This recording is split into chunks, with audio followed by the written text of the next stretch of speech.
So what there was some people queried about this uh, cross section calculation that I had given you as your exam problem. So what I am going to do today is I am going to actually solve a very similar cross section. So one is that it's going to be very boring. See, all cross section calculations you can see are, calculations of traces and then the kinematics. So it's all very boring. So what I want you all to do is, please take your notebook and pen in hand, and please keep working things out along with me in your notebook. Okay, I mean, one, that makes sure that you know it. I mean, that you've understood all the steps, and B, it keeps you awake and not watching election news, which I also want to watch. Okay, so the process that I'm going to do is, now I'm going to move from electrodynamics to weak interactions. So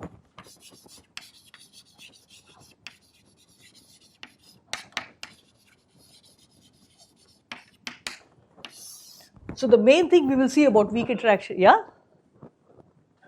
Camera is actually blurring in and out, blurring in. It's adjusting its focus.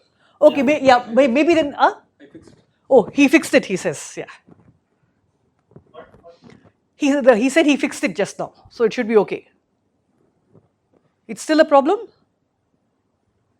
No, it's fine now. It's fine. Huh. Maybe that's because I was standing a little further away and now I walked up to the board, okay?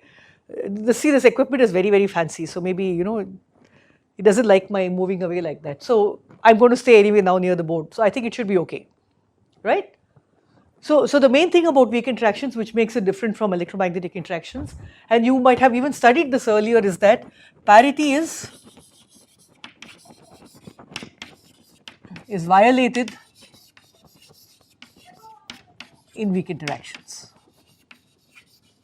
Okay, and not only is parity violated, parity is maximally violated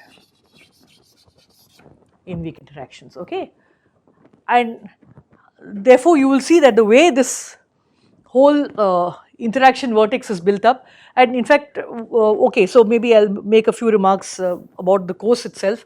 I will talk about weak interactions simply as phenomenology, okay, over the next few classes.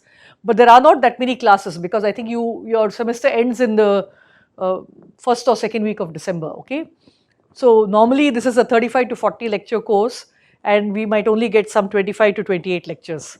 So what I have decided to do is that I will do weak interactions, and then I will introduce the notion of mixing. I'll come to it at the end of this class or maybe in the beginning of next class, and then I will give some suggestions because I won't have time to do it, which you can pick up if you have not yet thought about what it is you want to present for your presentation. Okay, so I will make a list of those things. Okay, and then we will go on to just writing formally a Lagrangian, and then looking at the Lagrangian and then the Higgs coupling in the context of the formal Lagrangian. That will form this course. So what I will leave out completely is looking at the protons or nucleons as composite objects and how you will deal with scattering of say electrons of protons. Okay, that is called deep inelastic scattering. I am not going to do that for you. Okay, so coming back to this, so what I am going to do is I am going to explain the phenomenology behind how people understood weak interactions, and then we will try to write a formal Lagrangian for both electromagnetic and weak interactions. Okay, so this is the first discovery, but long before this discovery, when people understood that there were particles, antiparticles, and of course beta decay had been seen for a long time, as long ago as 1932, I think, I'm not sure. Fermi, yeah, it was just about when you remember positron was discovered by Edison around that time. Fermi wrote a theory for beta decay. So beta decay, you know, is neutron goes to proton plus, so this is 0, this is plus 1, so this is electron, and this is anti-neutrino. So what we have implicitly assumed, which we will see formally when we write the Lagrangian, is that there is a baryon on the left side, there is a baryon on the right hand side. So baryon number is conserved. Okay, there are no leptons on the left hand side. There is one lepton and anti-lepton on the right hand side. So net lepton number is 0 on the right hand side, 0 on the left hand side. So lepton number is also conserved. There is 0 charge on the left, and therefore the neutrino has to have 0 charge, and so charge, maybe I should call it Q, is conserved. okay, and then some energy will be released in the process. So of course we know that energy momentum is also conserved, okay. So there is a long history behind this presence of this neutrino in beta decay, because the neutrino was not observed.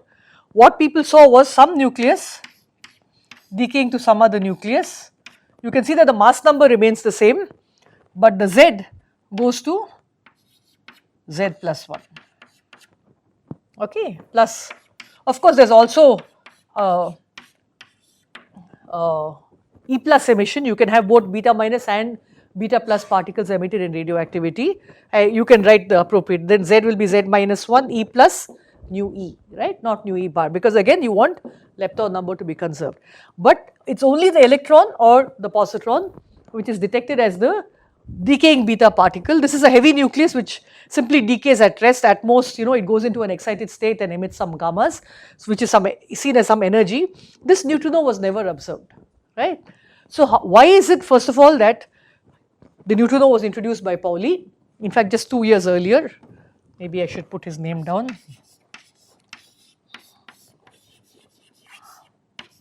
Okay, he postulated the particle and he said it's a completely theoretical particle, it has no charge, it has no mass, and therefore cannot be seen. It's a terrible thing to do. But then why did he do it? Has everybody read this in college, in undergraduate time? Energy momentum conservation.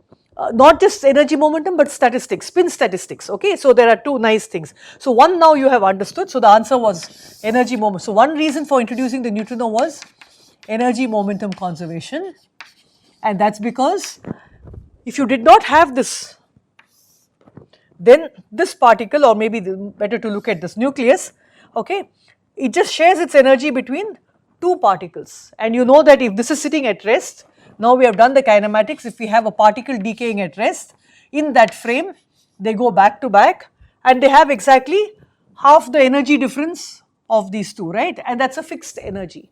So that means if one is, say, the final state nucleus, maybe I'll call it A prime, and the other is the electron, then if I ask how many particles are produced, say, over some time, okay, as a function of the energy of the electron, I should have seen a line spectrum. Sorry, that's a line, okay. It should have been, all the particles should have had the constant energy, which is half the available energy, which is equipartition between the two. But what you actually see is, in fact, a 0 at this endpoint. This is called the endpoint spectrum, and a distribution like this. Therefore, in order to conserve, so that means it's not taking away all the energy, it's taking away either none of the energy or hardly ever all of the energy. So that means there must be a third particle to share this, and so this is not the right answer. If you have A prime in this direction, then electron and neutrino are sharing the energy, and therefore you have a full spectrum, not a line spectrum but a proper energy dependent. So this maybe is the right way to call it, is the spectrum, energy dependent, rate or gamma, you can call it dn or you can call it d gamma, they are all related to each other, right. Okay, so that is the first reason. Now the second reason that you look at is spin statistics, right. This is a fermion, so it has half integer spin. This also has half integer spin, this also has half integer spin. So if this neutrino were not there, then half plus half will give you either 1 or 0, right. Half plus half is 1 plus 0. This is what we did in the beginning classes, but the left hand side is only half. So therefore we know that the neutrino is also a fermion. Is this clear? So we have both the reasons, and therefore we know that beta decay actually goes through this process. And what Fermi said was that you can write a process. Now that he knows neutrinos are there, because that's what Pauli said. So if you want to look at this process, so you just want to look at A goes to, because spin is conserved, right. This is the old helicity conservation. Spin is conserved here, helicity is a good quantum number. So you can't have a spin half particle going to integer spin particles, right, on the right hand side, because then if you write it in terms of the helicity dependence, you will violate helicity, right. So A goes to A prime plus E, so plus nu E bar, okay. And what Fermi did, so this is Fermi's theory, very, very old theory, okay, and you can see that at this time, this is now a theory of weak interactions, but we know that today we know that the weak interaction mediators are the W and Z, okay, which mediate this interaction. And we know today, for example, that if we had, so let me write a theory which does not include protons and neutrons, which are not fundamental particles or even nuclei, but let me look at very analogous process. So mu goes to nu mu plus electron plus antineutrino. So you can see this is the same process. This is also equivalent to beta decay. It goes through the same process, and the process is the following. We will now write it in the modern language. Mu goes to nu mu, okay. Now you can see that a minus charge particle has gone to a zero charge particle. It has to emit therefore a minus charge particle, okay, and this minus charge particle then decays to electron and antineutrino. You can see that I can also write this as, I can bring, let me write both the things together so that you can see. So I can also write this as N plus nu E. I have an antiparticle in the final state, I take it to a particle on the initial state, goes to P plus E.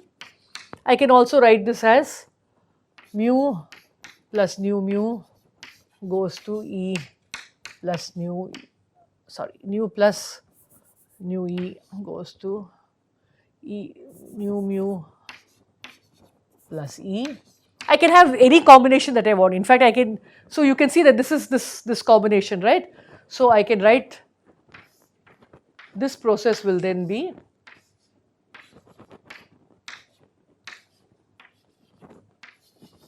except that the nu E bar becomes nu E.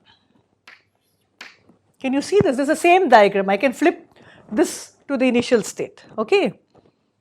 And from crossing symmetry, we know that all these matrix elements will just be the same, okay.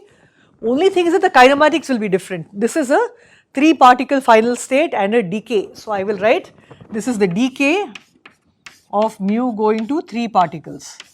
This is the cross section of mu nu E goes to nu mu E.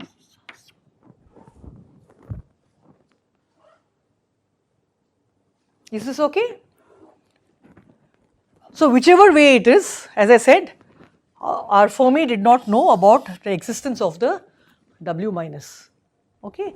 Now even though he did not know about the existence of the W minus, all these nuclei including the neutron and whatever, he looked at some oxygen, nitrogen, you know, kinds of decays, and all of them are just nuclei sitting at rest.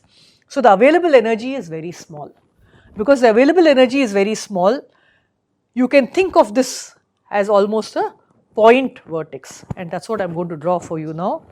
What he did was that he thought of this as, we can write either of them, so we will draw all of them. So let us look at this. So mu nu E, some point vertex going to nu mu E, and this diagram will be written as some vertex mu nu mu. Yeah, okay. What, there was a question? Yes, sir. Ask. So, ma'am, when like in the first diagram, suppose we are writing a matrix diagram. Yeah. And for the lower vertex, no sir, ma'am, This one, yeah. The decay one. Yeah, yeah. For the lower vertex, we have to write the matrix cell. Yes. So the vertex vector here should contain U bar, right? Yeah. So let me not call it mu and nu because the particle is also the muon. Let me call it rho and lambda. Okay, is that okay? Yes. So maybe what I will do is that I will tell you what the modern language is, and then I will tell you what Fermi did. Okay. Fermi didn't know about these particles. He knew it could not be the photon because photon cannot change the charge of the particle, right? So what you need to do is you need to write, for example, this vertex, rho vertex would have been let us just write the matrix element, okay. It would have been u bar nu mu, right. So let us call this A, B, A, C, D, E, right. So so let's call this, just to make the notation cleaner, gamma rho UA, okay. Then there should have been a propagator, then there should have been here U bar D,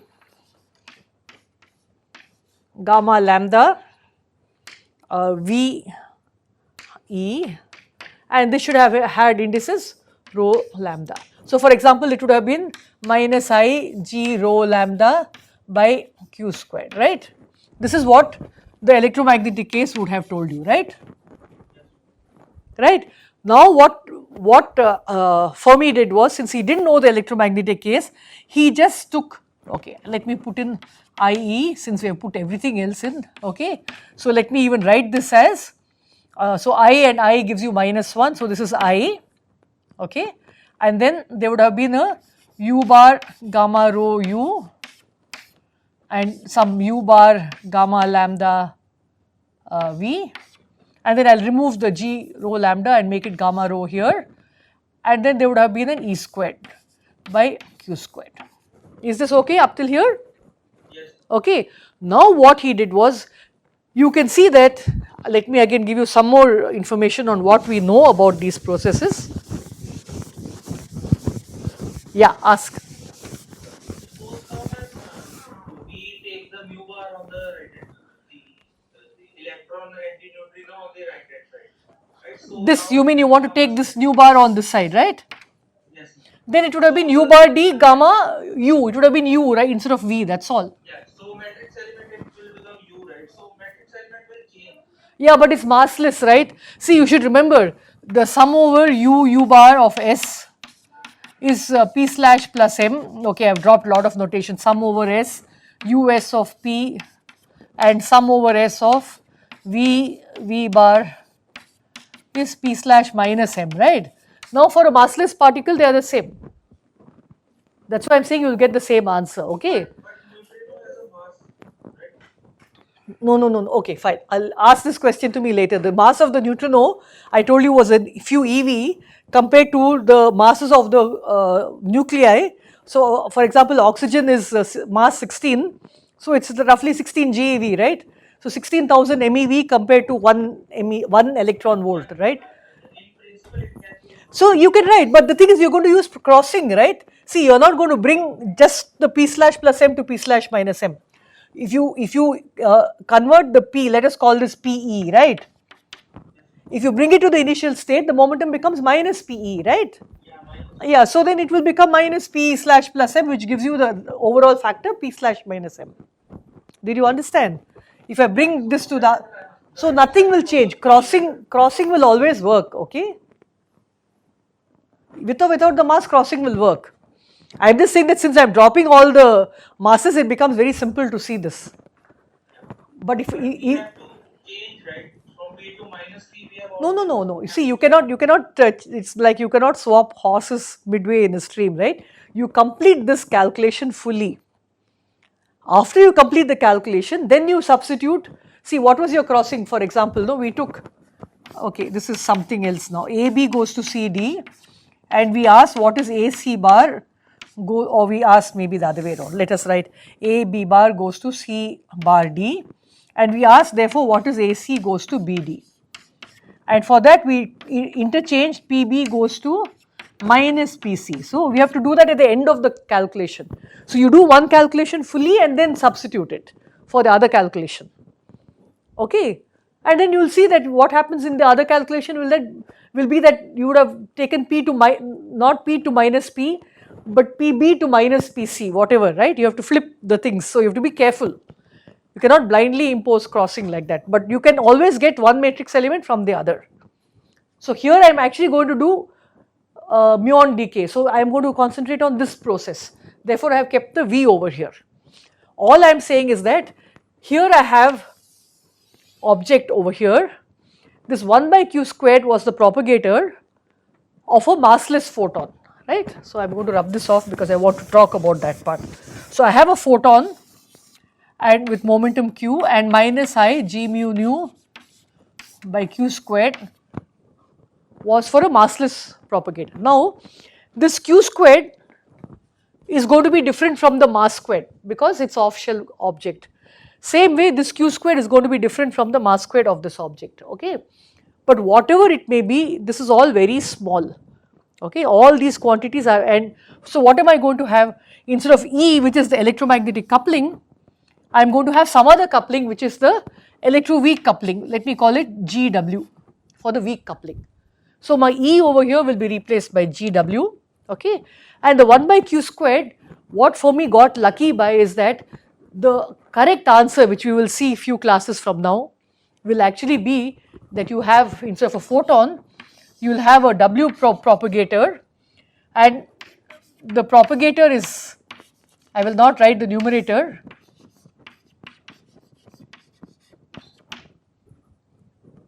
okay.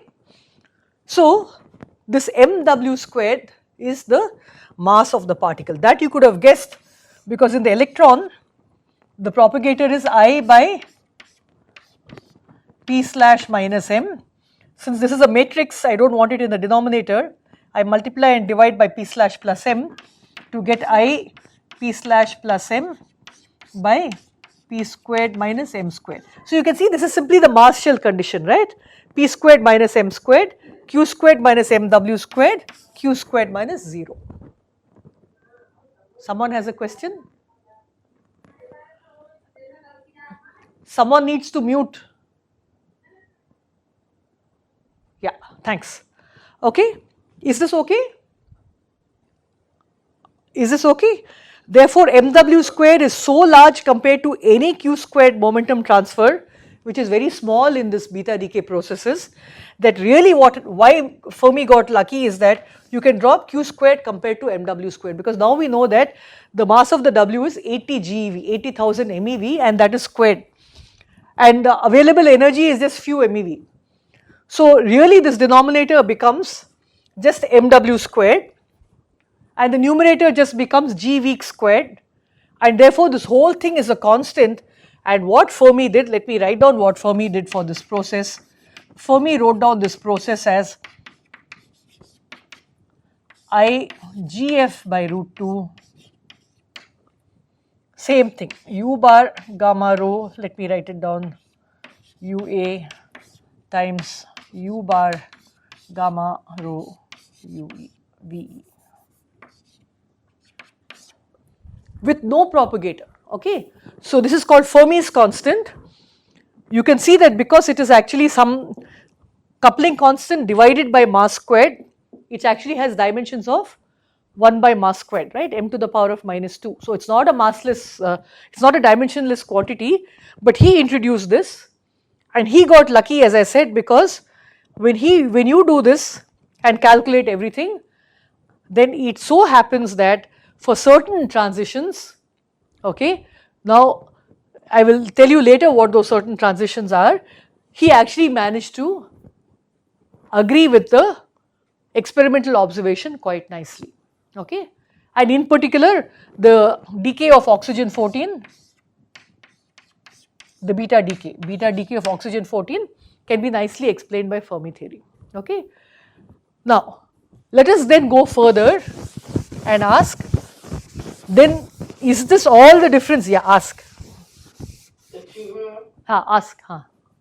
So, is the vertex factor for this process still gamma? No, I am coming to that. So Fermi took the same vertex factor, and actually it works, and I will make a few remarks about why it works, okay.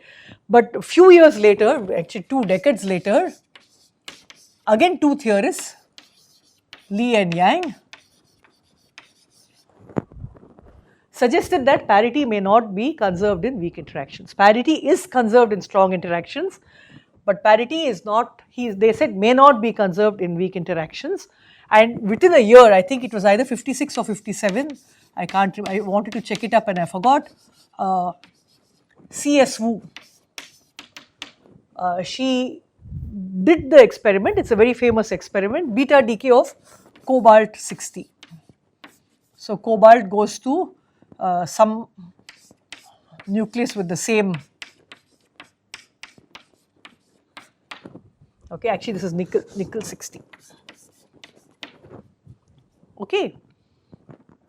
So this is a beta decay process.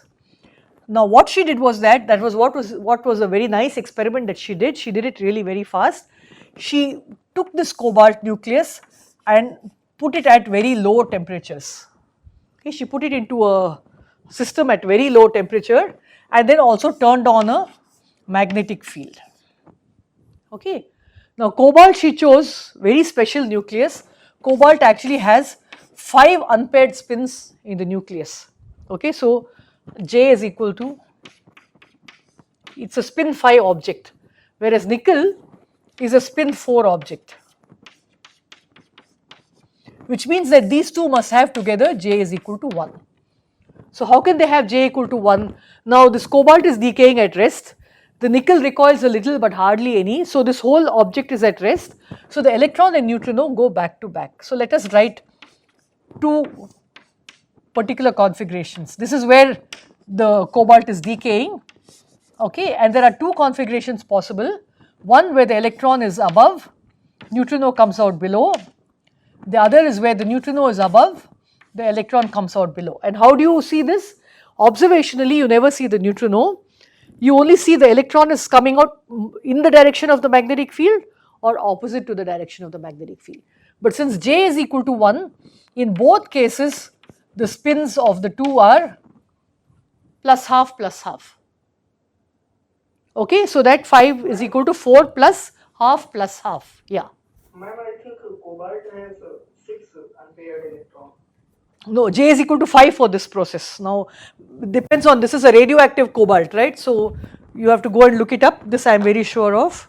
There may be some other cobalt isotope which has 6, but this has 5. And this is 4, and this is half plus half is 1. So, what happens now? You can see that in the left hand side, okay, the electron has helicity plus, so let us not call it, this one has helicity plus 1, and here because the spin is still up, the electron has helicity minus 1, right? Ma'am, please repeat it, the whole process. J is equal to 5, J is equal to 4, right? So J is equal to 5 goes to J is equal to 4 plus half plus half. So both of them have to be aligned plus half. So because magnetic field is this way. Okay. Now the electron and neutrino can come out in any direction. They can come out left, right, up, down, anything. Okay. But there is no direction in space except that determined by the B field. Let me call this the Z axis. So what she did was she counted how many electrons are coming out in one direction compared to how many electrons are coming out in the other direction, and she was also careful to flip the B field and repeat the experiment to make sure there were no biases, because you know the temperature is not 0 but it is just low, so there may be some misaligned spins. Very nice thing she has done. You should read that. It's just a 2-page write up in PhysRev. You should really read that paper. It's a beautiful paper. So what she shows is that here, if you look at it, the spins always have to be aligned along with the magnetic field. But when you measure the electron coming, say in the upper hemisphere, that is in the direction of the magnetic field, you can see that the momentum and spin are aligned. So sigma dot p, which is the helicity, is plus 1 for this case. But here the momentum and the spin are anti-aligned, so the helicity is minus 1. And we know that because the electron is practically massless, the chirality of this object is also plus 1 and minus 1. Okay. And what she found was that this configuration hardly ever happens, and this is the configuration which actually is observed.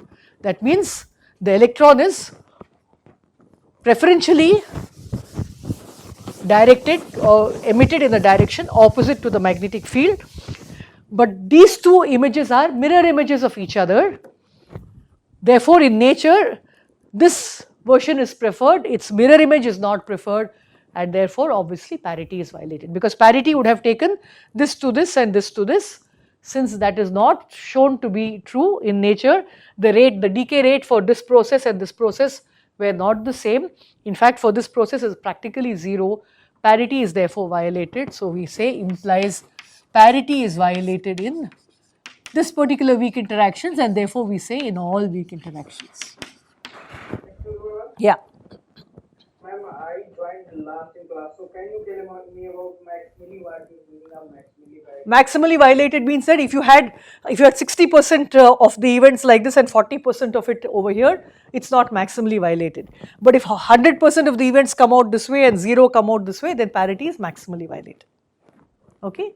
Not by some fraction, half or 2/3, but maximally 100%. Only this configuration is seen, that configuration is not seen. Okay? Hello? Yeah, ask the question. So, ma'am, in the experiment, the case which you say we don't even get one. Yeah, but that's the whole point. You see, you will see again and again, okay. For example, when you do an experiment, you will have error bars. You might get 1, you might get 2, you will get more because, as I said, temperature was not exactly 0. But to go from here to the fact that parity is maximally violated is always a leap of faith, okay. And the theorists tell you that yes, we want to make this leap of faith. I don't want to write, that it is violated 95% with, plus minus 5%. No, we just say 100% violated, okay. So the theory, and you will see this again and again when I start writing the Lagrangian, is that when we write symmetries, I told you in the first few classes that we are going to assume certain symmetries. For example, when we did the quark spectroscopy, we assumed exact SU3 flavor symmetry, although SU3 is actually violated, right?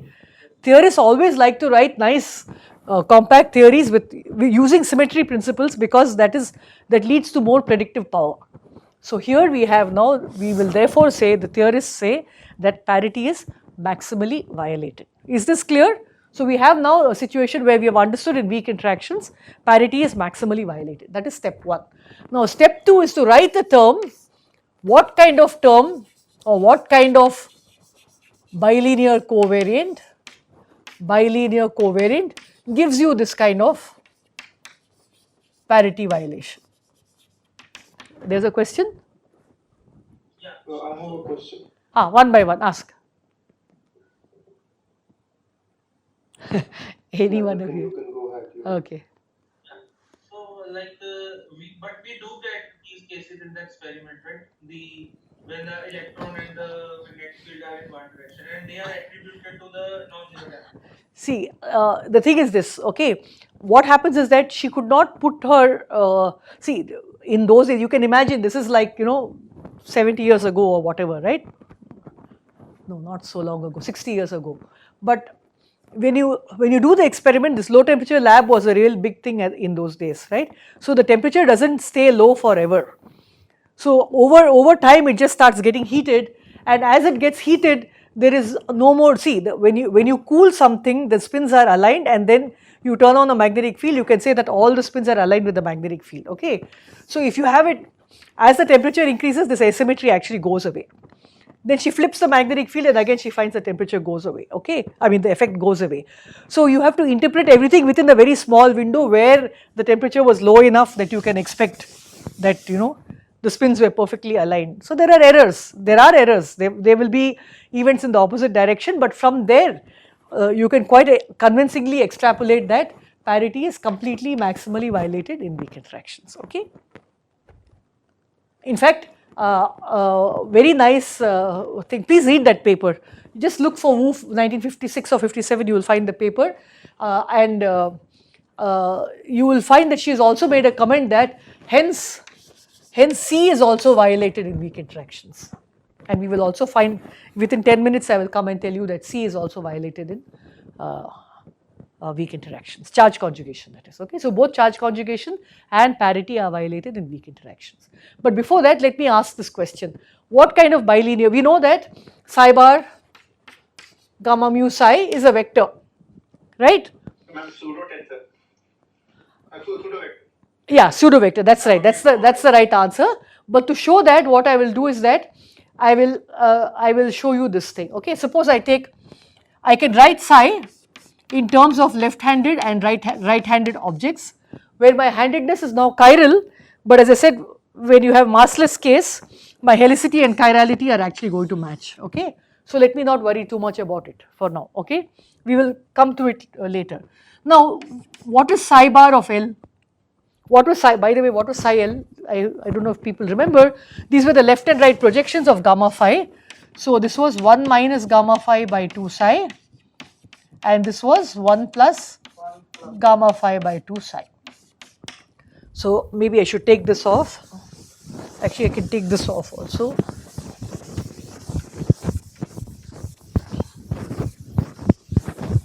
So I want to show you that, as he said, the axial vector is what is the right vector to use. So let me now ask first. So let's write psi L is 1 minus gamma phi by 2 psi. What is psi L bar?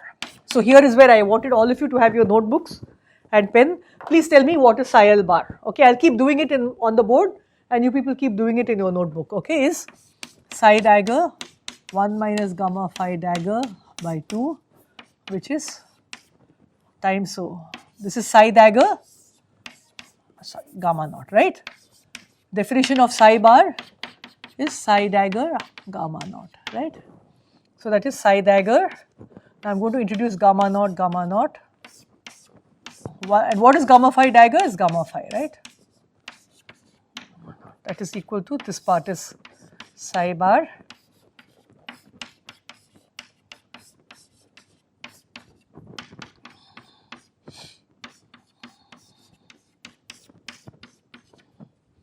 Did everybody get this?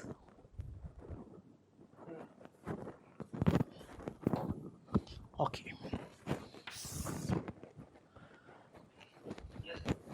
Good. So now let me write psi bar gamma mu psi.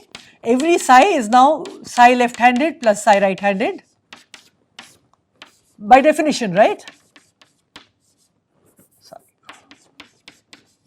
So I'll have 4 terms. So let me consider the first term, psi L bar gamma mu psi L. So please, now that you know, so let me write down psi. What is psi R bar? Will be psi bar 1 minus gamma phi by 2, right? So please expand this and tell me what you get. So keep doing it. Now that you have these equations in your notebook, right? And when you're finished, you please look at the board and see whether you've got the right answer.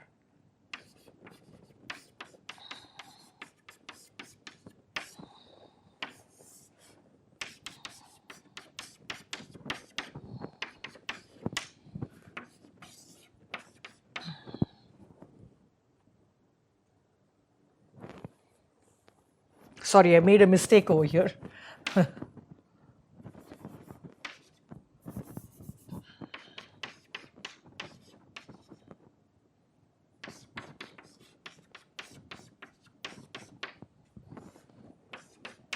think here should be plus sign.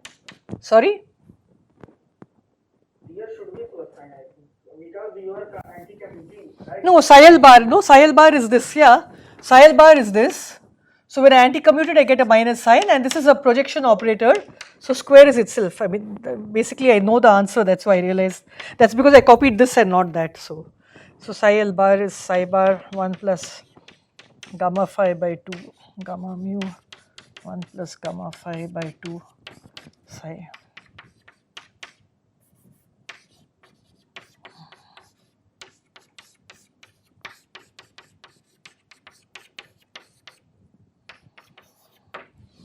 Okay, did everybody get this?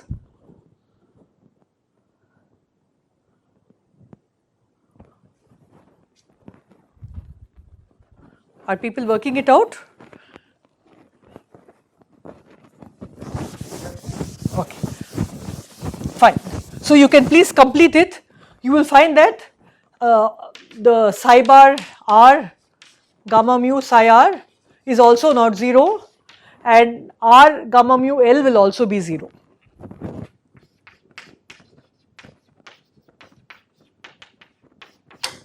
Okay, now let's come to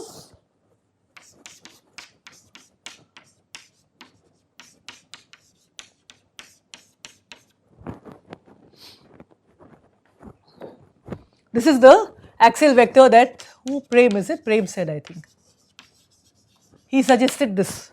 So let us look at this. This is psi bar 1 plus gamma phi by 2 gamma mu 1 minus gamma phi 1 minus gamma phi by 2 psi. So just for convenience. About gamma mu gamma phi is axial vector, not gamma mu 1 minus. Yeah, but I'm, oh, sorry. My mistake.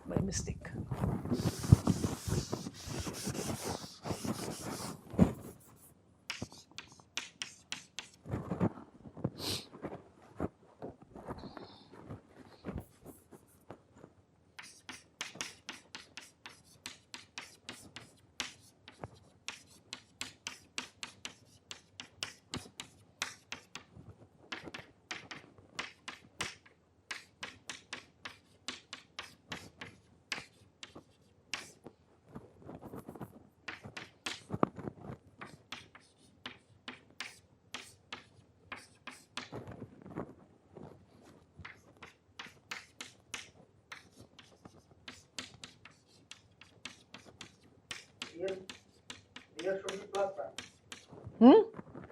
No, gamma phi into 1 minus gamma phi is gamma phi minus 1, which is minus of 1 minus gamma phi, Oh yeah.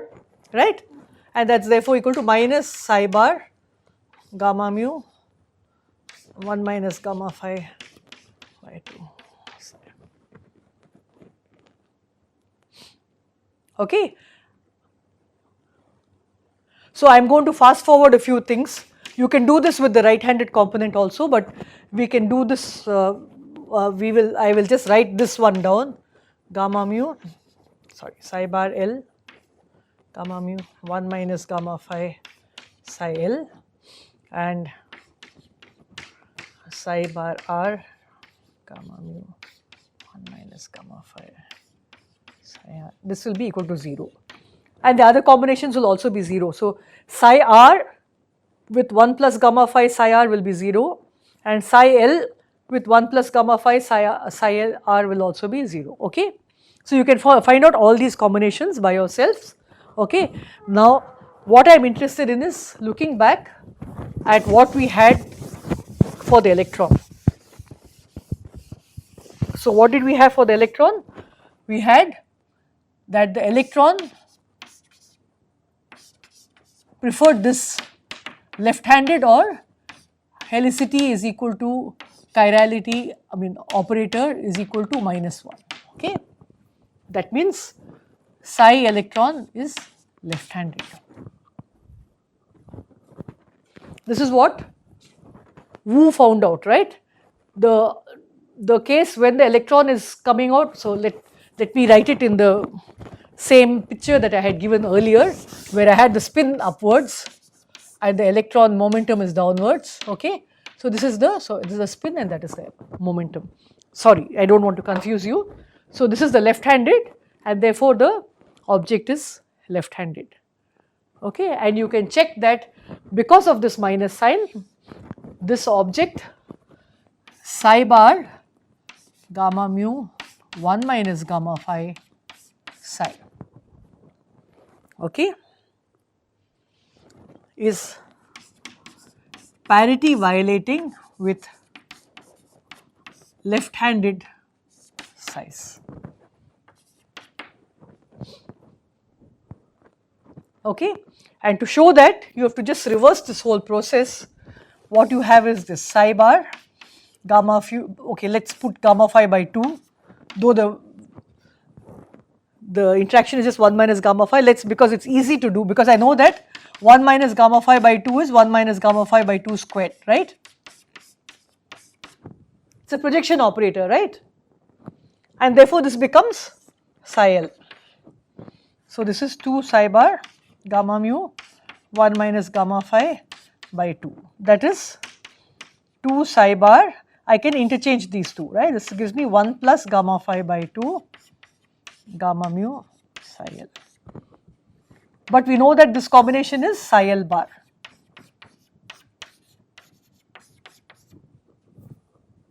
Okay. So this object projects out only left-handed parts of the wave function. And therefore, now we know, although Fermi did not use this, the interaction of the weak interaction of these objects is governed by a vertex which will be related to psi bar L gamma mu psi L or psi bar gamma mu 1 minus gamma phi psi. What was the question? On the Yes, ma'am. from 2 fiber gamma to 1 minus gamma phi over 2. Which one? Sorry, let me number the lines. Please tell me which line number. From 1 to 3.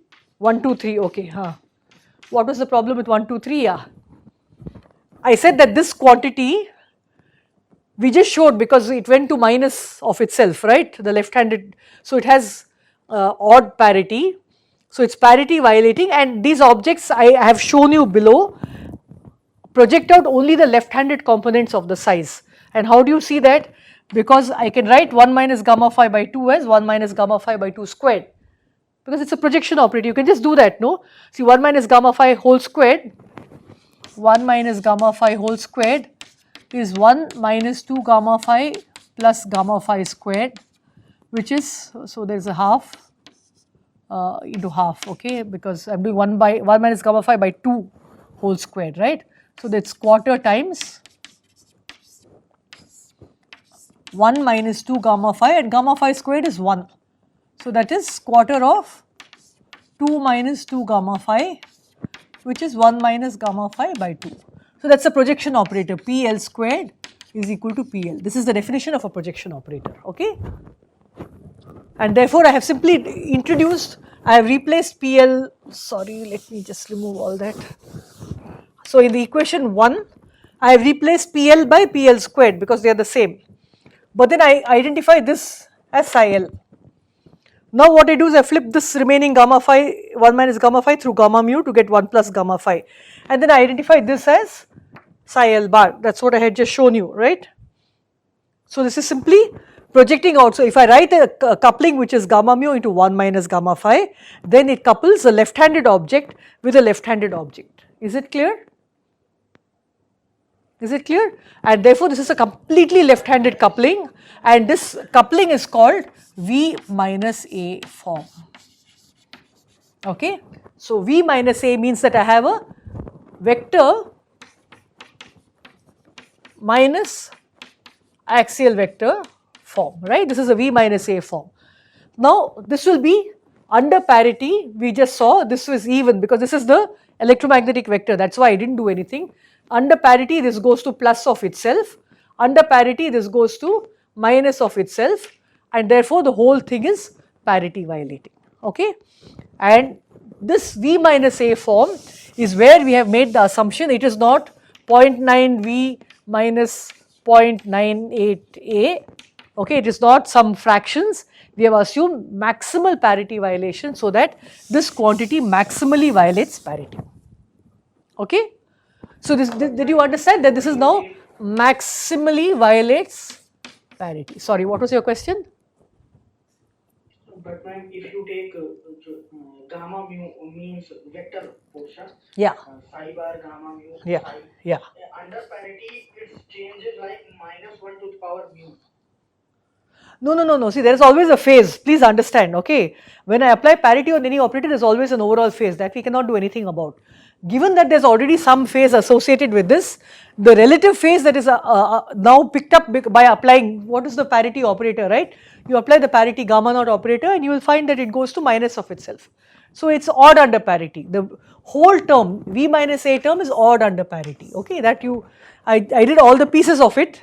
You please look at your notebooks where you have calculated this, and you will find that the whole thing maximally violates parity. By the way, you could have also got a right-handed current. I could have also written psi bar gamma mu 1 plus gamma phi psi, which will in fact reduce to an equivalent which is psi bar r gamma mu psi r. This will also maximally violate parity, okay. However, it turns out that nature tells you that the electron here is left-handed. So nature has decided to violate parity in this fashion, and nature tells you therefore that the weak interaction is purely left-handed.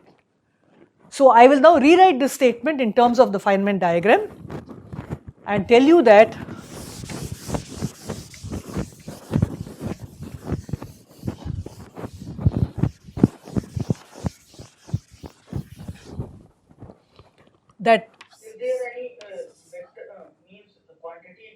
that is combination of vector and axial vector. Sorry, is there any? So you are defining some quantity is gamma mu 1 minus gamma phi, right? Yeah, yeah.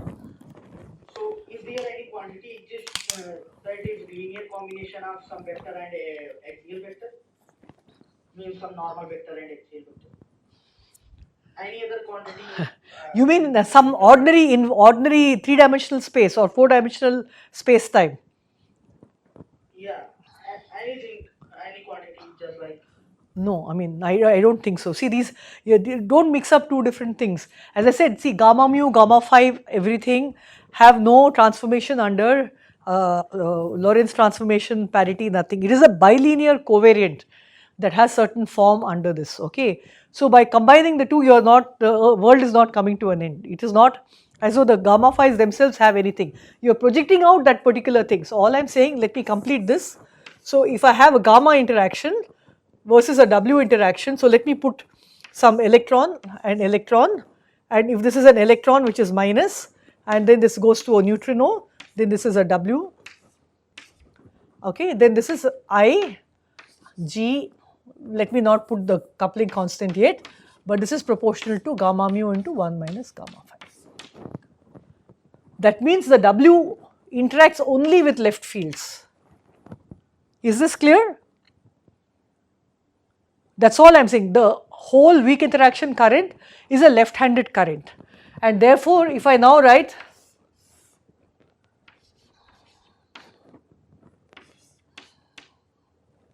or I can write it the other way around.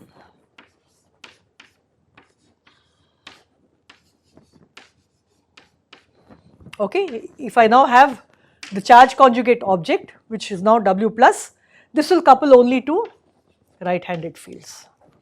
So, I want to make certain remarks before I continue, okay. Please understand, the neutrino which was coming out along with the electron, okay, because the neutrino has no mass, let us forget the small, very tiny mass that it has and go back to 1950s where we thought neutrino was massless. Because neutrino was massless, we said that if the neutrino comes out left-handed, then the electron comes out left-handed. Therefore, if the anti-neutrino comes out right-handed, so let us draw the diagram again. So, we have this is the anti-neutrino and this is the electron, okay. So, this is completely right-handed, this is completely left-handed. The neutrino being massless is purely in the R state, and therefore, this is purely in the L state, okay. So, this is actually helicity. So, you remember that the electron, because it has non-zero mass, and now even the neutrino, because it has non-zero mass, can be left helicity or right helicity. What we are writing here is left chiral or right chiral. There will always be an admixture into the wrong helicity state, but right now, because for the neutrino the helicity and the chirality were the same, this drove this to be left chiral and this to be right chiral. So, that means this antiparticles will interact as gamma mu into 1 plus gamma phi. The particles, this is normally what we write. For the antiparticles, you always conjugate them, so you do not have to worry about it. This will be completely left-handed current, this will be completely right-handed current. But normally you just say that therefore the W only interacts with handed objects. And by handedness, now I do not mean helicity, I always mean chirality. And I will make this remark again when we talk about there will be a certain interaction where this difference between helicity and chirality will become very important. In fact, for pi dk, I might as well tell you, so you will remind me when pi say minus goes to mu minus nu mu, it can also go to E minus nu E, but you will find that this is the dominant one and this is very, very suppressed, and that is because of this relationship between helicity and chirality, but I will come to that later. All I want you to understand now is that therefore, what Fermi wrote was, he wrote only gamma mu vertex, he did not write gamma mu into 1 minus gamma phi, okay. Now, the reason that he got the right answer for certain cases is that in the case of the nucleus, we already saw that this gamma phi portion, okay, the axial vector part will be the one which is coupling to the spin, and therefore this is also the spin flip operator. And in certain decays where you do not have a spin flip, suppose I have a 0 plus to 0 plus transition, then there is no spin flip, then this does not contribute, and therefore he got the right answer. So that is the only remark I want to make. I want you to go and look at Halzen, where he has actually worked out nucleon beta decay for oxygen 14 decaying to CNO, nitrogen 14. So please look it up. I am not going to do it for you because it involves looking at the wave functions of these protons and neutrons, and it's a little messy. I want to stick with only the neutrinos and the muons, all fundamental particles, and I want to work out for you, therefore, using these Feynman rules, I want to work out beta decay. So what I am going to do is, this is my hybrid model. Yeah, ask. I can't hear you. Can you just speak a little louder? You said something about Fermi's idea being working even though he took only the electromagnetic interaction. Yeah, because it turns out that in the processes that he looked at, the gamma phi term did not contribute. Okay, and therefore he wrote gamma mu, psi bar gamma mu psi, right? So he missed out the psi bar gamma mu gamma phi psi term. But you can see that psi bar gamma mu gamma phi psi is a spin flip operator, okay. So if you are having a transition between two nuclei which have the same spin, then the spin flip operator does not come into play, and therefore in those cases he gets the right answer, okay. So that is the thing, huh? Maybe I will make this remark again after some time when I have some equations on the board and you can see exactly what that statement means, okay. So yeah, ask the question. We saw that the gamma bar, gamma mu1 minus gamma phi, psi goes to psi L bar, gamma mu. Yeah, yeah. Right? What does this actually signify? I mean, only the left-handed objects, that's what I am saying, only the left chiral parts. So the electron has mass, so it has both left chirality and right chirality. So maybe I will make the remarks again. So electron has both left-handed and right-handed parts, okay, both equally coupled to photons, whereas only this couples to W. Did you understand? Now let us look at neutrino. Now Goldhaber showed in a very nice experiment that nu was only L. He showed nu has left helicity, but since neutrino was considered massless, we assume it has left chirality. So first of all, neutrino does not, either psi does not couple to gamma, right? It is a neutral particle, so it does not couple to. Now nu L couples to W minus. Is this clear? Now you can ask a question, why should nu R exist? Okay, so we will answer this question when we talk about masses. Don't get confused, write it down in your notebook as some other question that will be answered later. But this is all I am saying about it, okay. So all I am saying now is that if I go and look at mu goes to nu mu, E nu E bar, then let me call this P, momentum P goes to momentum K, momentum P prime, momentum K prime, and I am just matching Halzen and Martin here so that you can compare the equations one after the other, but we will try to do the thing. So now you see what happens is this is the expression, but we are doing what is our hybrid model? Our hybrid model is that we are going to use the left-handed couplings at these vertices, but we are still not going to use the propagator. So what does Fermi say? Fermi says, no, let us write this as, so P, where is it? Sorry, K, P prime, K prime, okay. So let us write this again as rho and lambda. So let me first write this, then I will make my remarks. So U bar K, gamma rho into 1 minus gamma phi, U of P, then U bar of P prime. Now this, since there is no propagator, both are rho, gamma rho, 1 minus gamma phi, V of K prime, and there is no propagator. Instead of that you have, and in fact for a historical reason, the coupling constant was not GF but GF by root 2, and so there is no propagator here, it is simply replaced by GF by root 2, and there is a I whatever, but that is a matrix element. Is this okay up till here? So what have I done? I have corrected. It's a G menu, Sorry. right? Yeah, since there is no propagator, there is no reason for any mu nu to be there, right? There is nothing to propagate. This is my point vertex. What is it that we are saying? This is called a 4-point vertex, right? There's only one vertex over here. So this is mu goes to these 3 particles. Where there is no propagator, this whole thing shrinks to 1 point, right? Is it clear? So how you are writing 2 vertex factors? Because we have simply postulated that. That's all I'm saying. This is a hybrid model. When we write the Lagrangian, we will stretch it out into a propagator, and we know that in advance, so we are just keeping them separate. That's all. Otherwise, how will we write any vertex at all? Is it clear? This is my hybrid model, and the hybrid model works well enough at low energies, and that's why we actually talk about it. Okay? Is it okay here? This is our starting point. This is the same that you gave in the exam. Same. Yeah, that's the whole point. Yeah, that is why I gave it in the exam, so that you have already struggled through it, and now we'll go fast. Okay, except that I gave you A and B, and now there is 1 minus gamma phi. So A is equal to B equal to 1. Okay.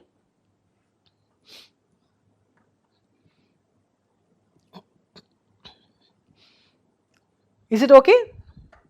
And effectively, we can think of it like a photon which is integration is not happening, and it also has a mass. No, that's why I didn't put a numerator. You see, when I wrote the propagator for the W, that is where all the difficulties will come, and that's why I have to go back and actually write the Lagrangian and do more things. But by the time you would have done a little more field theory, so that's when I can actually start looking at the Lagrangian formulation of standard model. Okay, so don't ask me yet what the denominator. Yes, the denominator p squared or q squared minus m squared is reflecting this mass shell condition of the propagating mediator. Okay, but the numerator is a difficult question, so that's why I did not write the thing. So that g mu nu will not be g mu nu, there will be more things over there, and that's why I am going to do Fermi theory, where I can simply put 1 over here. And in fact, Nobel Prize was given to people who showed the renormalizability of the standard model, and all the questions actually come there for these massive spin 1 particles. There are so many questions to be asked over there, and I am not going to answer them here, but we will at least motivate and try to understand what the source of all these problems lie. Okay. So let us come back to our matrix element. So again we have, so we are going to do m squared bar, which will be average over the initial spins. There is only one initial spin, so that is half, and then I am going to sum over all the spins. So in your mind, please put over here S prime, S double prime, S triple prime, and then we are going to sum over all those objects. Okay, I am not going to do it. By now you are familiar with it. So I am just going to write GF squared by 2. So half is coming from the sum over spins. GF squared by 2, I have just squared this. Now you know that this will come out as one trace, and this will come out as the other trace. So everyone is familiar with that? No, that part at least. So I can just write the traces, or maybe I will just do one M dagger. Okay, sorry, let me just stop here. So let me consider this and find the dagger of this, conjugate of this. So I am going to write UK bar gamma rho 1 minus gamma phi UP dagger. That is equal to the reverse dagger, right? So 1 minus gamma phi dagger, gamma rho dagger. And what is U bar? U bar is U dagger gamma naught. So when I dagger that, I will get gamma naught dagger, U dagger dagger, which is simply 1, right? K. So this is UP. Now what will I do? I will insert a gamma naught, which is 1, and 1 gamma naught with UP dagger gives you UP bar. Then I will be left with gamma naught 1 minus gamma phi dagger, which is of course 1 minus gamma phi, and again here I will insert gamma naught, gamma rho dagger gamma naught, and this is simply UK. So we saw that this is 1 plus gamma phi, and we saw that this is gamma rho UK. So this will just give you the dagger of this will be UP bar 1 plus gamma phi, gamma call it lambda, it is a dummy index, times UK. So I have just copied this here so that we know what we are doing. Is this okay? So now I will write M squared bar. So half from the spins gf squared by 2. Now this trace of, so how do we follow the traces? We have to follow the trace from here to go on here, okay. But I know I am going to get a trace, so the UK will come to the front. So UK bar is, so I am going to keep the mass only of mu. I am going to put every other mass to 0. So when I hit a P, please tell me and I will put a mass for it, okay. So this is K slash gamma rho 1 minus gamma phi, UP bar is, there is only one mass, so I am going to call it M, 1 plus gamma phi gamma lambda. And the other thing is exactly the same with upper rho and lambda indices, and Kp goes to P prime K prime. Okay, so we will do that later. Is it clear? Now you can see this. This is again the other homework that I gave you. If I have only one mass term, that will never contribute, because it will always either multiply 2 gamma matrices or 3 gamma matrices or 1 gamma matrix. So unless there are 2 masses, they will not contribute. So in fact there is no point in having, so the mass term here will contribute in the kinematics, it will not contribute in the traces. Now you can see, so let me for convenience, okay, let me just put this here. So now let me flip 1 plus gamma phi with P, I get 1 minus gamma phi with P, so these two are now changed. Now 1 minus gamma phi squared, so the safer thing is to write by 2 and multiply by 4. So 4 and 2 goes away. So 1 minus gamma phi by 2 into 1 minus gamma phi by 2 is 1 minus gamma phi by 2, right? And that what I will do is I will flip it through 2 gamma matrices. So it is still 1 minus gamma phi by 2.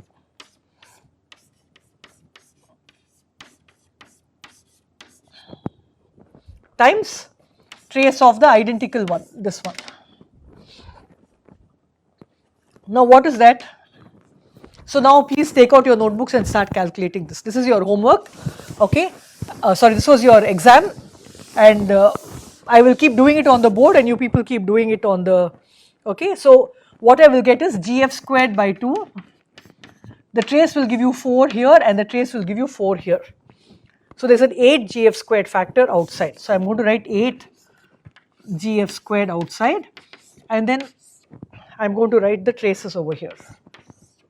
So the first trace, what is the first trace? I have taken out the 4. So it is 1 times 4 gamma matrices. What is 1 times 4 gamma matrices? It is G12, G34 minus G13, G24 plus G14, G23, right? So then I will get what is 1 to K rho P lambda minus K dot P G rho lambda plus K lambda P rho. You remember that? It is symmetric in rho lambda, right? So let me write it neatly, minus K dot P G rho lambda, and then the other term was minus 4i coming from, so minus 4i into minus 1 is plus I, because trace of gamma phi something something is minus 4i, 4 I have taken out, I have minus I into minus 1 is plus I, and gamma phi into this is simply epsilon of, let us call it mu rho nu lambda K mu P nu. Is this okay? This is the first trace. The second trace is identical with Kp going to P prime K prime. So let me just write that. So P prime rho K prime lambda plus P prime lambda K prime rho minus P prime dot K prime G rho lambda plus I epsilon mu prime rho, so they will all be above, mu prime rho nu prime lambda P prime mu prime K prime nu prime. Is this clear to everybody? Everybody got this? I hope you are working this out yourself. or you'll just like fall asleep over it. You got this, right? And that's why I gave this in the exam. I realized this makes my life easier because this normally when I do these kinds of things, I get people to come to the board and do one step at a time, so that it's not boring and everybody learns something. Okay, and there's an 8 GF squared, don't forget. So now what am I going to do? You know that only the symmetric part contracts with the symmetric part, and the antisymmetric part will contract with the antisymmetric part. So let's do that quickly. So let's do K and P, right? Rho and lambda. So K and P with this. So I'll get K dot P prime, P dot K prime plus K dot K prime, P dot P prime minus, so I'm doing the first term into all these, okay, minus P prime dot K prime into this K dot P, right? That is the first term into this, and the first term into the antisymmetric part is 0. Now let me do the second term. Second term will give you identical pieces. So I am just going to do twice, twice, twice because it's symmetric in rho lambda, right? Now the third term. So the third term into this will give you minus K dot P, P prime dot K prime for the first term, then minus K dot P, P prime dot K prime for the second term, then plus K dot P, K prime dot P prime, G rho lambda into G rho lambda is 4. So you can see 4 minus 1 minus 1 minus 2 is 0. So K dot P, K prime dot P prime, K dot P, K prime dot P prime all cancel.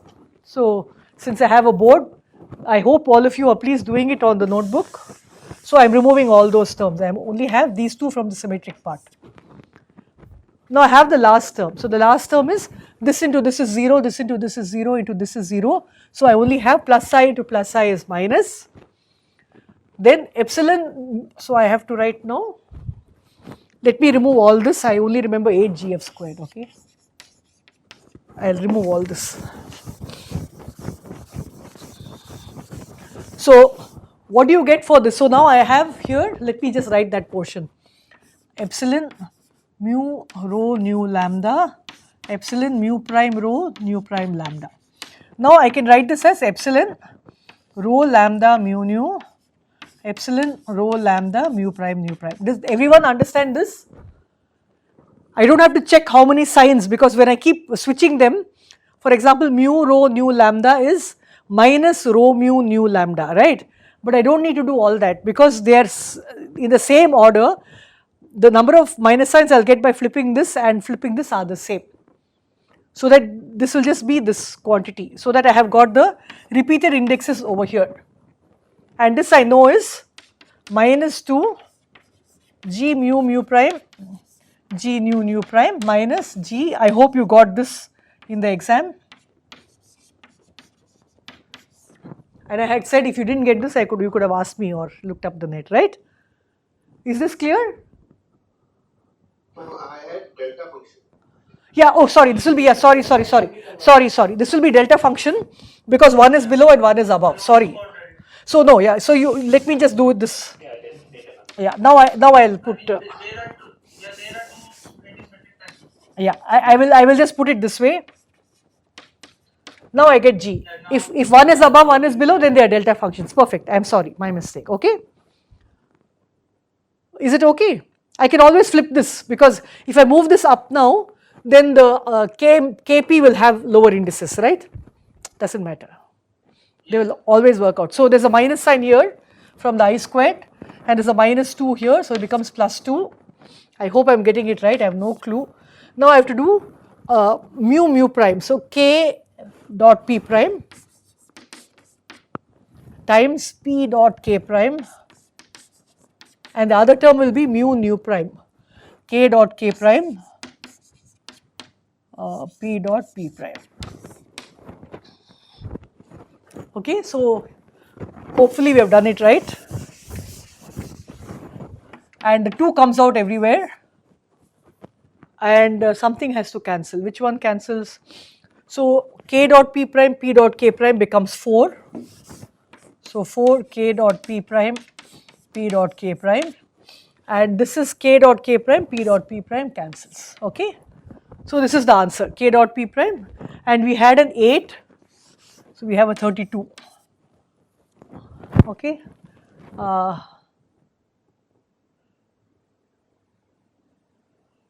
Yeah, but I'm not, huh? 32, yeah, so 32 GF squared. But I'm not sure of the overall constants, that you can check. So let me write M. Sorry? I think it will be 32. Okay, let me check my notes so that you know.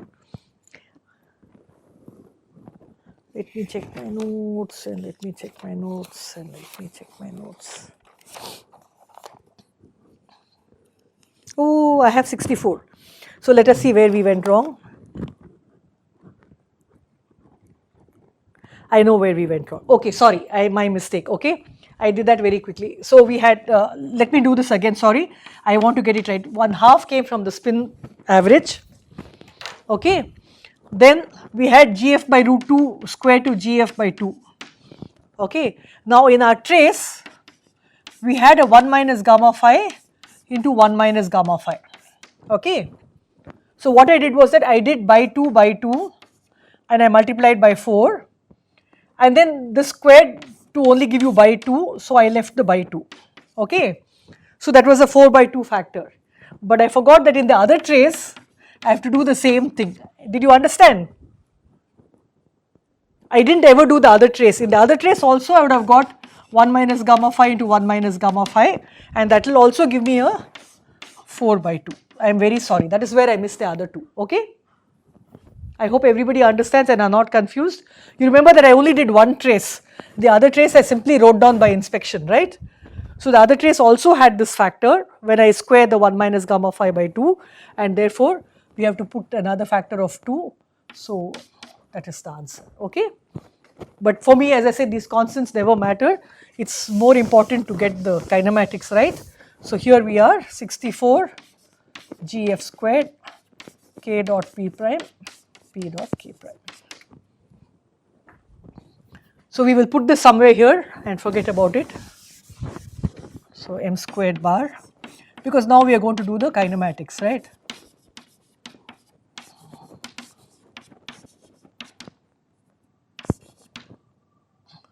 Yeah. Now I have a question. I thought I would finish the kinematics, but I need about 15 minutes for the kinematics. Is it okay? Or should I continue in the next class? Ma'am, I want to ask a question. Please ask. You are not going to answer my question. Okay, ask. Ask. So, ma'am, when I was solving these Dirac bilinears, so I Oh, no, don't go away there. Don't go away there. Please don't go to something new. If it is about this, ask. And if you're going to tell, let me finish the kinematics now, please tell me. I will answer your question later, but Sorry? No, I said that I now have to go see, I have to do the full kinematics, right? I have mu goes to nu e bar, right? I have now calculated the matrix element, but I have to calculate the whole decay rate. So I have to do the 3-body kinematics, for which I need about 12 minutes at least. Shall I continue or should I stop here? Because there's only 5 minutes left for this class. Maybe we can do it in next. You want to do it in the next class? Okay, fine. So what I want you to do is, I want you to be sure that you've understood this thing. Okay, I'm going to set up the kinematics for you now in the 5 minutes that I have left, so that you see it again the next class, so that you get little more familiarity with it. Okay, so then I will stop at that point. I will not solve the kinematics. So first of all, let us remind ourselves, what is d gamma? D gamma was the decay rate, which is m squared bar, and then the delta function, because it's been a long time, right? Delta 4 of p minus p prime minus k minus k prime, right? And then the phase space, so let me call it phase space, and then divided by the initial flux. So let us write one by one. So delta 4 is delta 4 p minus p prime minus k prime, and the phase space, let's write the initial flux.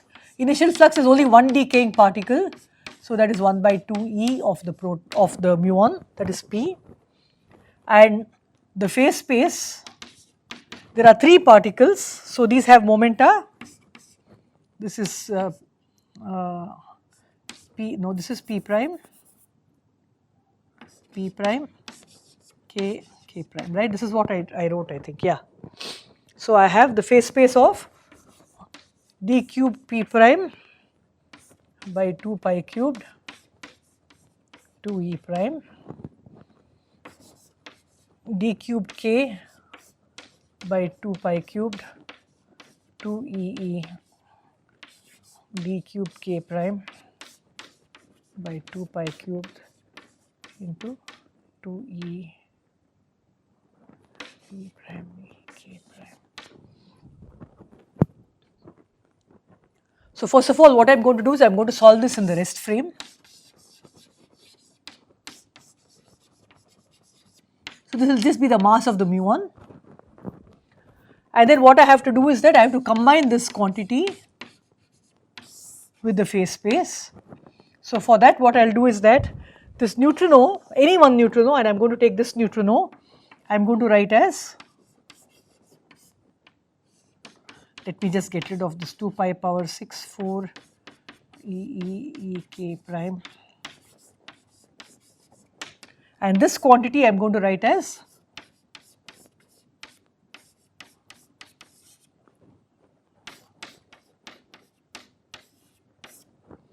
because the neutrino I am taking to be massless, and then I am going to write 2 pi power 4 delta 4 of P minus K minus P prime minus K prime, and then I am going to do the d4P delta 4P.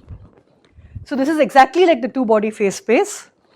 Okay, so I will be left with this quantity will be there as it is, and then I will be left with 2 pi delta of P prime squared. P prime squared is P minus K minus K prime squared.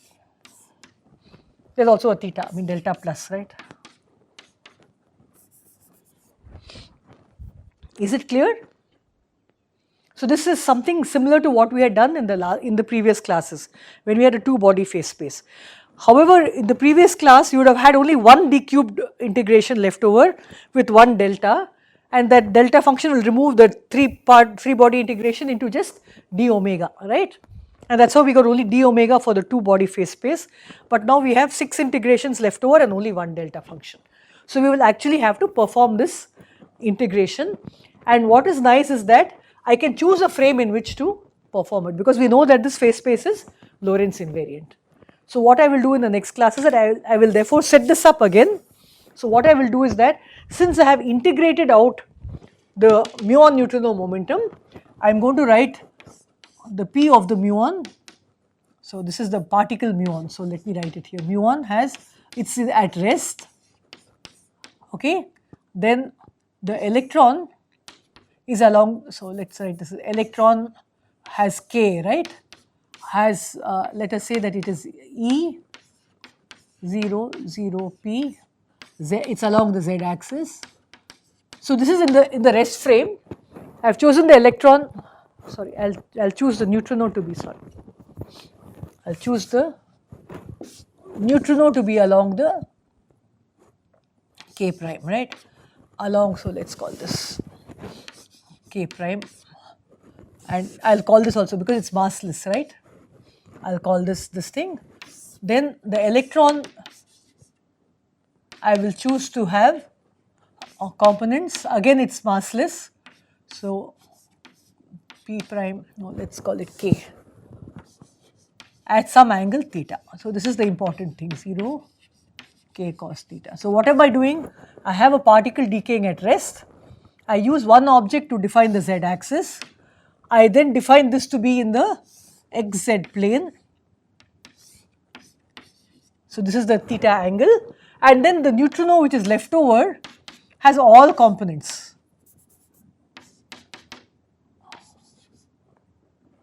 P prime. Okay.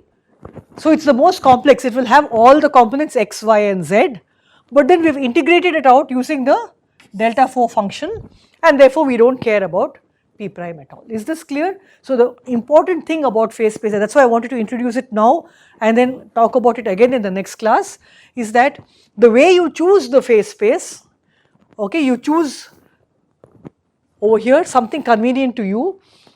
The neutrinos you are not going to see at all. So the muon is at rest, it's sitting over here. What you are going to see is some electron, so you want to find the angle of the electron with respect to some direction of space. So you keep only one theta value, which is the xz plane, and then after that you make this very complicated. So the final, the nu mu has components in x, y, z, all the directions, and then you can try to simplify your integration in this coordinate space. So we will actually do the integration in the next class. Okay, I will stop here. Okay, so Vaibhav, what was your question now? Ma'am, I was when I was doing Dirac bilinears, means with parity. So it is I can easily do it, but when I was doing with charge conjugation operators, then I have some trouble with sign because of anti-symmetry. So I have to flip. So why there is difference between the parity and charge conjugation, but even though both are on same equal footing? I don't understand exactly your question. Why don't you upload your notes onto Slack? I will see what you have done, then I will make a comment on it. Okay. Okay? As far as parity and charge conjugation, it's exactly the same way. I mean, because the parity operator is gamma naught and the charge conjugation operator is C psi bar transpose, right? But when charge conjugation operator acts on psi star, right? And the parity operator acts on psi. No, the charge conjugation operator acts on psi and takes it to psi star. Yes. So, ma'am, but the definition is phi c is equal to c phi star. Yeah, that's right. That's what I just said. Sorry, let me write it down. But for parity it is phi b. Yeah, exactly. Yeah, that's what I'm saying. So maybe I'll write it down so that we can see that. Okay, maybe I won't write. Okay, I'll write down the operators. So the parity operator is gamma naught acting on psi. So psi goes to psi p is equal to gamma naught psi. There's always a phase, by the way. We don't care some phase. Now psi goes to psi c under charge conjugation, which is some other phase, but C psi bar transpose, which is your psi star, right? Where C is I gamma 2 gamma naught. Okay. Let us take an example. Maybe I will give you the example of pi goes to mu nu mu. Now we know that this is only left-handed. I have just said that neutrinos are all left-handed, right? Now what happens under charge conjugation? Pi minus goes to pi plus, right? Mu minus goes to mu plus, nu mu goes to nu mu bar, but L goes to L because charge conjugation does not change the helicity of the state. Is this clear? Now what happens if I had parity acting on this? Parity, pi minus is a pseudo scalar, it doesn't care.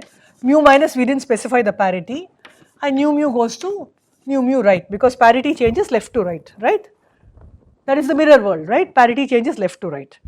Now we can ask an interesting question. I can do charge conjugation of this. What will I get? Pi plus goes to mu plus nu mu bar of R. Okay, and now I can also do parity of this. You will see that you can see the square. Now you see that this process, okay, exists. You can actually see this decay.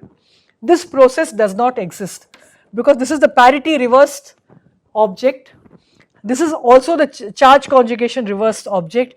Can you see that this is the combined CP and this is the combined CP operation? Because when you do charge conjugation, it takes this to this, and when you do parity, it takes, I mean these are all both ways, right? It takes this to this. So from here to here is when charge conjugation and parity are both violated, but Cp together is conserved, and you see that this also exists this does not exist. Okay, is this clear now what we mean by charge conjugation and parity? So this changes mu minus to mu plus. Parity changes the left to the right. So because parity is violated, this process is seen, its parity conjugate is not seen. Because charge conjugation is violated, this process is seen, but its charge conjugate is not seen.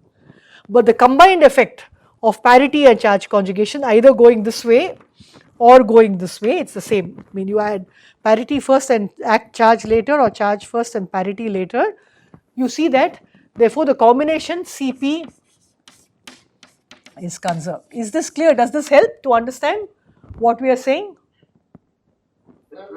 Is CP violated in some case? Yeah, CP is violated in some cases, but that's a very, very different thing.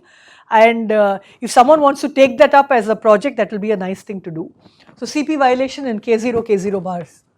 So K0, K0 bar systems, CP is violated, but parity is violated 100% in weak interactions.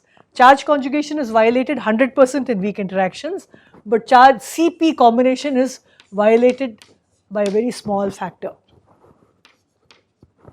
Okay, and it's a very interesting thing. Yeah, ask the question. Yeah.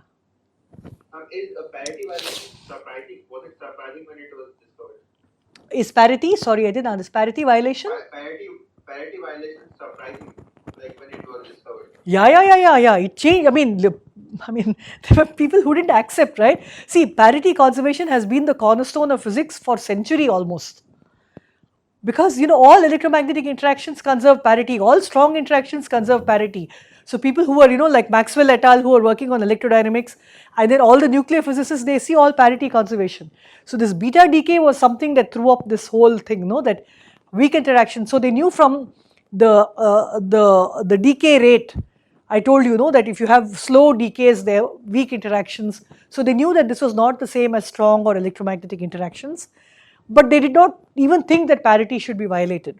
So when Li and Yang wrote their paper in 56, saying that parity can be violated, I mean, there's a lot of, tussle about, okay, it's a good theory paper, and it's also sad that, when they got the Nobel Prize, Wu was not given the Nobel Prize, although hers was the experiment that established that parity was indeed violated. But it's okay, there are many things that happen, but physics goes on. But the main thing to understand is that apart from that, I mean, see, now we have given vector minus axial vector. But you remember there is scalar, vector, axial vector, tensor, and pseudoscalar, right? These are the 5 kinds of bilinear invariants or covariants.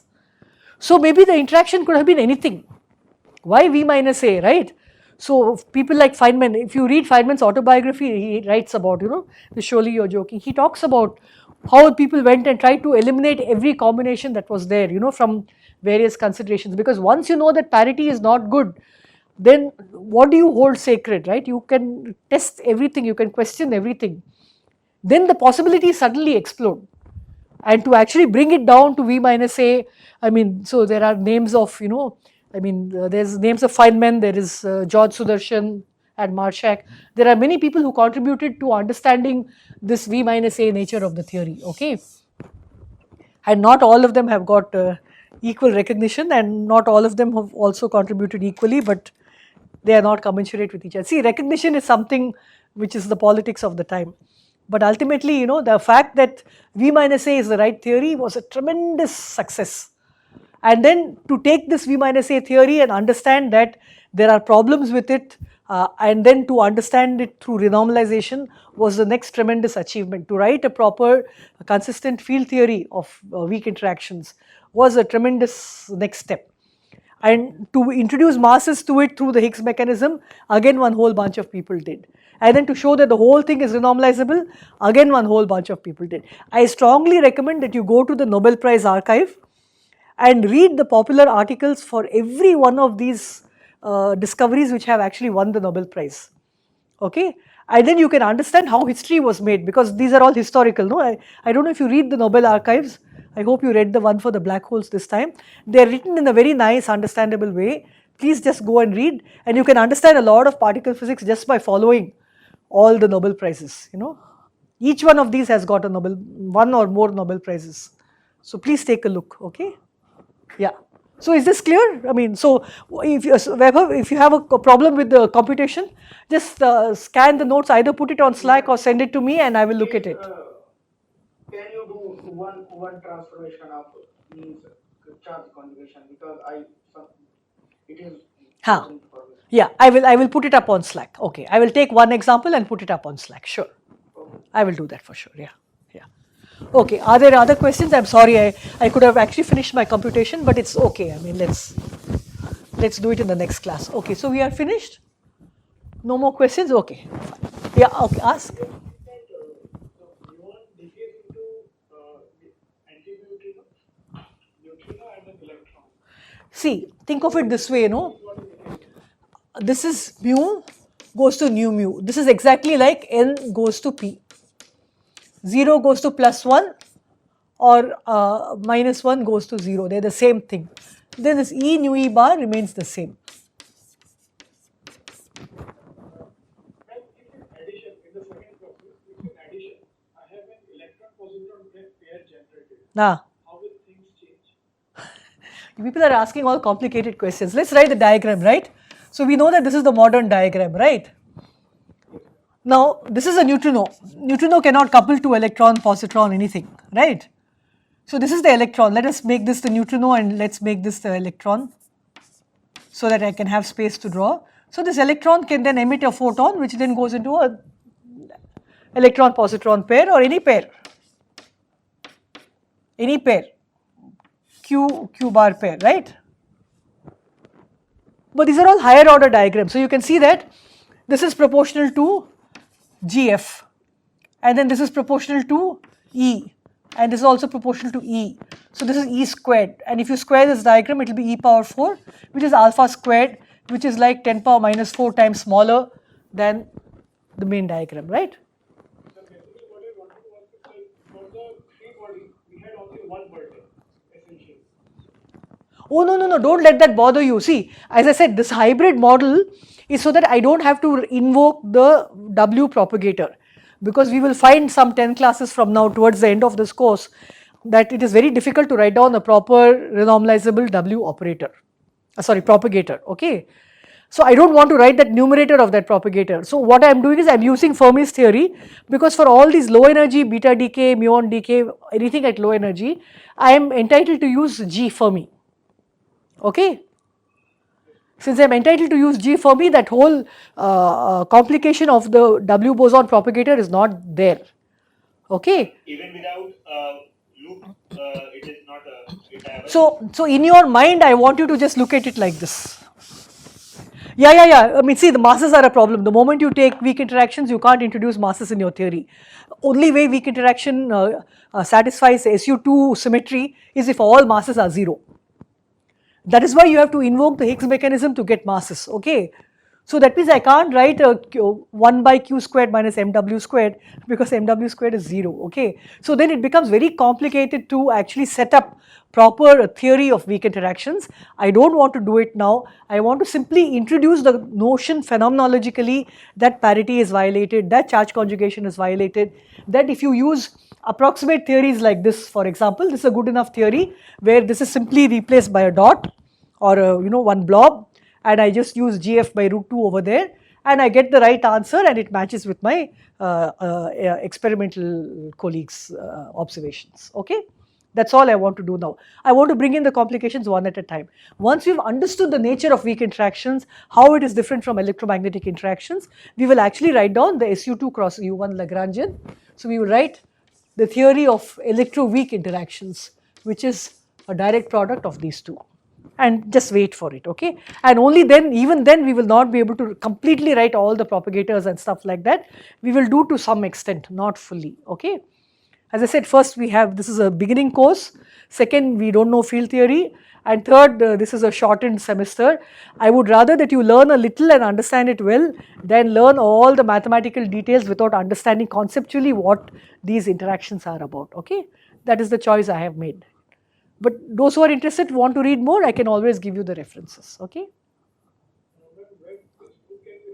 This is all in, this is, I'm taking, I told you even the notation I've taken from Halzen. so that you can go back. I am being very conscious of the fact that we are not able to meet each other apart from this online twice a week. So I'm trying to make it easy. You can just go back and look at Halzen and everything is there in it. Okay? Okay?